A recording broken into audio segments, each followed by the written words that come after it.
আসসালামু আলাইকুম। Financial market ইউনিভার্সিটির ধারাবাহিক বাংলা টিউটোরিয়াল পর্ব 22 এবং ফরেক্স বাংলা টিউটোরিয়াল পর্ব 21-এ আপনাদের স্বাগতম। আজকে আমি আলোচনা করব ট্রেডিংয়ের জন্য বেস্ট কারেন্সি এবং বেস্ট কারেন্সি পেয়ারগুলো কি এবং আপনারা কিভাবে আপনাদের MT4 বা MT5-এ পেয়ারগুলো সুন্দরভাবে সাজাবেন, এই বিষয়গুলো নিয়ে আমি বিস্তারিত আলোচনা করব। সর্বপ্রথম আসেন ট্রেডিংয়ের জন্য কারেন্সি ট্রেডিংয়ের জন্য সর্বোত্তম বা বেস্ট কারেন্সি কোনগুলো। মনে রাখবেন, কারেন্সি ট্রেডিংয়ের জন্য আমাদের মেজর 8 কারেন্সি হচ্ছে সবথেকে ট্রেড করার জন্য বেস্ট বা সর্বোত্তম। এর মধ্যে সর্বপ্রথম হচ্ছে ইউএসডি, এরপরে ইউরো, এরপরে জিবিপি, এরপরে সিএসএফ, এরপরে AUD অর্থাৎ অস্ট্রেলিয়ান ডলার, এরপরে ক্যাট অর্থাৎ কানাডিয়ান ডলার, এরপরে NZD অর্থাৎ নিউজিল্যান্ড ডলার, এরপরে JPY অর্থাৎ জাপানি ইয়েন। আশা করি বুঝতে পারছেন যে আমাদের কারেন্সি ট্রেডিংয়ের জন্য সবথেকে শ্রেষ্ঠ কারেন্সি কোনগুলো, আমাদের জন্য সর্বোত্তম কারেন্সি কোনগুলো। এই 8টি কারেন্সি হচ্ছে আমাদের ফরেক্স ট্রেডিংয়ের জন্য সবথেকে বেস্ট কারেন্সি। এছাড়াও আপনি চাইলে এই 8টি কারেন্সির বাহিরেও আপনি আরেকটি কারেন্সিতে ট্রেড করতে পারেন, তা হচ্ছে সিঙ্গাপুর ডলার অর্থাৎ SGD। এই SGD হচ্ছে সিঙ্গাপুরের ডলার, আপনি চাইলে এই কারেন্সিটাতেও ট্রেড করতে পারেন। এরপরে আসেন আমাদের জন্য বেস্ট কারেন্সি পেয়ার কোনগুলো, ট্রেডিংয়ের জন্য সর্বোত্তম বা বেস্ট কারেন্সি পেয়ারগুলো কি। তো আমরা যখন MT4 বা MT5-এ একটা ট্রেডিং অ্যাকাউন্ট লগ ইন করি, সেইখানে আমরা অসংখ্য কারেন্সি পেয়ার দেখতে পাই। তো আমরা কি সবগুলো কারেন্সি পেয়ারেই ট্রেড করব? আমাদের কি সবগুলো কারেন্সি পেয়ারেই ট্রেড করা উচিত? মনে রাখবেন, আমরা এইখানে যতগুলো কারেন্সি পেয়ার দেখতে পাচ্ছি সবগুলো কারেন্সি পেয়ারে আমাদের ট্রেড করা উচিত নয়। আমরা ট্রেড করব যে সকল কারেন্সি পেয়ারের ভোলাটিলিটি বেশি এবং স্প্রেড কম, আমরা শুধু ওই সকল কারেন্সি পেয়ারে ট্রেড করব। আশা করি বুঝতে পারছেন। অর্থাৎ যে সকল কারেন্সি পেয়ারের স্প্রেড কম এবং ভোলাটিলিটি বেশি থাকবে, আমরা ওই সকল পেয়ার ট্রেড করার জন্য সিলেক্ট করব। তো এইখানে যতগুলো কারেন্সি পেয়ার আমরা দেখতে পারতেছি, এর মধ্যে আমাদের মেজর 60টি কারেন্সি পেয়ার হচ্ছে euro USD, GBP USD, USD JPY, USD CHF, USD cat, odd USD, NZ USD। তো এইখানে মনে রাখবেন, আমাদের এই 60টি কারেন্সি পেয়ার হচ্ছে মেজর পেয়ার। এই 7টি মেজর পেয়ারের ভোলাটিলিটি অন্যান্য পেয়ারের ভোলাটিলিটির তুলনায় এই পেয়ারগুলোর ভোলাটিলিটি সাধারণত বেশি হয়ে থাকে। এরপরে এই পেয়ারগুলোর স্প্রেড অন্যান্য পেয়ারের স্প্রেডের তুলনায় অনেক কম হয়ে থাকে। অর্থাৎ এই পেয়ারগুলোতে আমাদের ভোলাটিলিটি বেশি, আবার স্প্রেড কম। আশা করি বুঝতে পারছেন, এই মেজর পেয়ারগুলো অন্যান্য পেয়ারের থেকে ট্রেড করার জন্য সবথেকে অতি উত্তম। এরপরে আসেন, আমরা কি শুধু এই মেজর কারেন্সি পেয়ারগুলোতেই ট্রেড করব? অর্থাৎ euro USD, GBP USD, odd USD, এইরকম শুধু মেজর পেয়ারগুলোতেই কি আমরা ট্রেড করব? এই মেজর পেয়ারের বাহিরে যেমন odd NZ, odd JPY, euro odd বা ইউরো পাউন্ড, এই পেয়ারগুলোতে কি আমরা ট্রেড করতে পারবো না? হ্যাঁ, আপনি এই মেজর পেয়ারগুলোর বাহিরেও এই মেজর কারেন্সির সমন্বয়ে যে পেয়ারগুলো আছে, এই পেয়ারগুলোতেও ট্রেড করতে পারবেন। আমি যদি সহজভাবে বলি, যেমন ইউরো NZ, ইউরোটাও হচ্ছে আমাদের একটা মেজর কারেন্সি, NZটাও হচ্ছে আমাদের একটা মেজর কারেন্সি।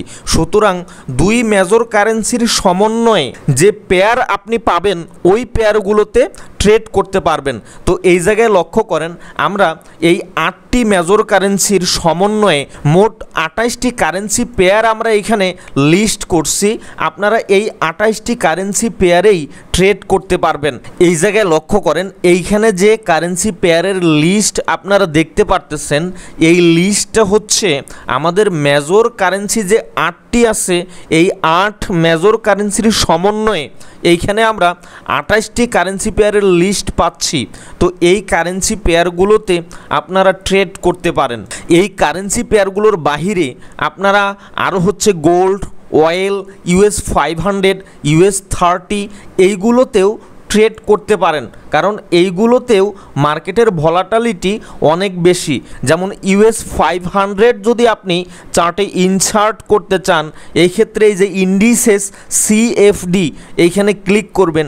এরপরে এইখানে দেখেন এই যে US 30 বা US 500 এই দুইটি অ্যাসেট বা পেয়ারেও আপনারা ট্রেড করতে পারেন। তাহলে আমাদের এই 28টি কারেন্সি পেয়ারের পাশাপাশি আমরা আরও কয়েকটি পেয়ার পাচ্ছি, তা হচ্ছে গোল্ড, অয়েল এবং US 30, US 500। তো এই কারেন্সি পেয়ারের এইখানে আপনি আরও কয়েকটি পেয়ার অ্যাড করতে পারবেন। এই যে দেখেন USDর সাথে SGD অর্থাৎ সিঙ্গাপুর ডলার, অডের সাথে SGD, মানে আমাদের যে মেজর কারেন্সি 8টি আছে এই 8টি কারেন্সির সাথে সিঙ্গাপুরের ডলার SGDর যে পেয়ারগুলো আছে এই পেয়ারগুলোতেও এখন মোটামুটি কিছু ব্রোকারে এই স্প্রেড কম থাকে।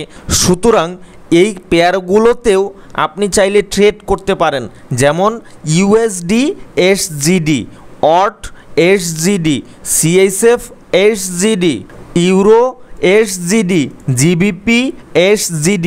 তো এই পেয়ারগুলোতেও আপনারা ট্রেড করতে পারেন। আশা করি বুঝাইতে পারছি। এরপরে আসেন আপনি আপনার MT4 বা MT5-এ কারেন্সি পেয়ারগুলো কিভাবে সাজাবেন। আমাদের এই যে চার্ট বার আছে নিচে, এই চার্ট বারে আমরা আমাদের পেয়ারগুলো কিভাবে সাজাবো। তো মনে রাখবেন পেয়ারগুলো সাজানোর ক্ষেত্রে আপনি সর্বপ্রথম মেজর কারেন্সি পেয়ারগুলো রাখবেন। যেমন সর্বপ্রথম আপনি ইউরো USD রাখলেন, এরপরে GBP USD রাখলেন, এরপরে অড USD রাখলেন, এরপরে USD ক্যাট রাখলেন, এরপরে USD CHF রাখলেন, USD JPY রাখলেন। এইভাবে সর্বপ্রথম আমাদের যে মেজর 7টি কারেন্সি পেয়ার আছে এই 7টি কারেন্সি পেয়ার আমরা সর্বপ্রথম রাখবো। এরপরে সে ধরেন আপনি ইউরোর পেয়ারগুলো রাখলেন। তো আপনারা এইভাবে একটা ক্রম অনুসারে আপনাদের MT4 বা MT5-এ এই চার্টগুলো সাজিয়ে নেবেন, এই কারেন্সি পেয়ারগুলো সাজিয়ে নেবেন। যেমন এই জায়গায় লক্ষ্য করেন আমি সর্বপ্রথম আমি শুধু মেজর পেয়ারগুলো রাখছি, যা আমি সহজেই আমার মেজর পেয়ারগুলো কোথায় আছে আমি খুঁজে বের করতে পারবো। এরপরে লক্ষ্য করেন আমি ইউরোর যে পেয়ারগুলো আছে, ইউরো কারেন্সির যে পেয়ারগুলো আছে এইগুলোকে আমি পাশাপাশি রাখছি। এরপরে পাউন্ডের যে পেয়ারগুলো আছে এইগুলোকে আমি পাশাপাশি রাখছি। তো আপনারা এইভাবে একটা ক্রম অনুসারে একই কারেন্সির পেয়ারগুলো আপনি পাশাপাশি রাখবেন। এর সুবিধা হচ্ছে কি, সে ধরেন আপনি অড USD-তে একটা ট্রেড দিতে চাচ্ছেন, এখন আপনি অড USD-তে বাই দিতে চাচ্ছেন। এর মানে কি অড স্ট্রং এবং USD উইক। তো এই USD উইক কিনা আপনি দ্রুত অন্যান্য কারেন্সি পেয়ারগুলোর সাথে যাচাই বাছাই করে নিতে পারবেন যে আপনি যেহেতু অড USD-তে বাই দিচ্ছেন মানে এখানে USD উইক। সো আপনি দ্রুত এই USD অন্যান্য কারেন্সিগুলোর সাথে উইক নাকি স্ট্রং তা যাচাই বাছাই করে নিতে পারবেন। অথবা সে ধরেন আপনি ইউরো পাউন্ড এইখানে বাই দিতে চাচ্ছেন, এর মানে হচ্ছে ইউরোকে আপনি স্ট্রং হিসেবে কনসিডার করতেছেন। তো আপনি এখন খুব দ্রুত, যেহেতু ইউরোর সবগুলো পেয়ার আমাদের এইখানে কাছাকাছি সাজানো আছে, তো আপনি অন্যান্য পেয়ারগুলোতে গিয়ে খুব দ্রুত যাচাই বাছাই করে নিতে পারবেন যে আপনার ইউরো স্ট্রং কিনা। একই সাথে যেহেতু আপনি পাউন্ডকে উইক ভেবে ইউরো GBP-তে বাই দিতে চাচ্ছেন, এই ক্ষেত্রে আপনি পাউন্ডের পেয়ারগুলোতে গিয়ে আপনি পাউন্ডকে যাচাই বাছাই করে নিতে পারবেন পাউন্ড উইক কিনা। আশা করি বুঝতে পারছেন যে আমরা কিভাবে এই কারেন্সি পেয়ারগুলোকে সুন্দরভাবে একটা সিকোয়েন্স অনুযায়ী সাজাবো। এখন সে ধরেন দেখা গেল আপনি ইউরো ক্যাট এবং ইউরো CHF এই দুই পেয়ারের মাঝখানে আপনি GBP অডটা আপনি রেখে দিছেন। এরপরে দেখা যাচ্ছে আপনি অড CHF-কে রাখতেছেন NZ USD এবং ইউরো পাউন্ডের মাঝে। তো এইভাবে যদি আপনারা পেয়ারগুলোকে এলোমেলোভাবে সাজিয়ে রাখেন তো আপনার চার্ট অ্যানালাইসিস করতেও সময় লাগবে, আপনার এই চার্ট বার থেকে একটা পেয়ার খুঁজে বের করতেও সময় লাগবে। আশা করি বুঝতে পারছেন।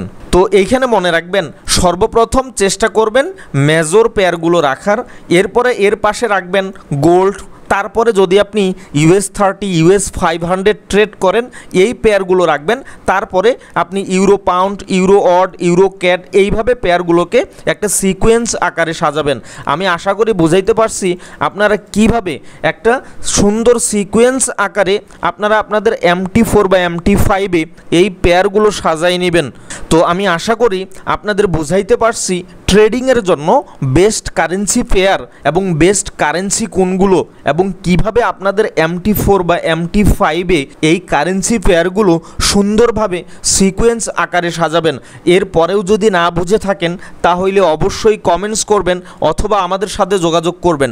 তো আজকের টিউটোরিয়ালটি আর দীর্ঘায়িত করতেছি না, আমাদের পরবর্তী লেকচার ভিডিও টিউটোরিয়ালটি দেখার আমন্ত্রণ জানিয়ে আজকের টিউটোরিয়ালটি এখানেই সমাপ্ত করতেছি।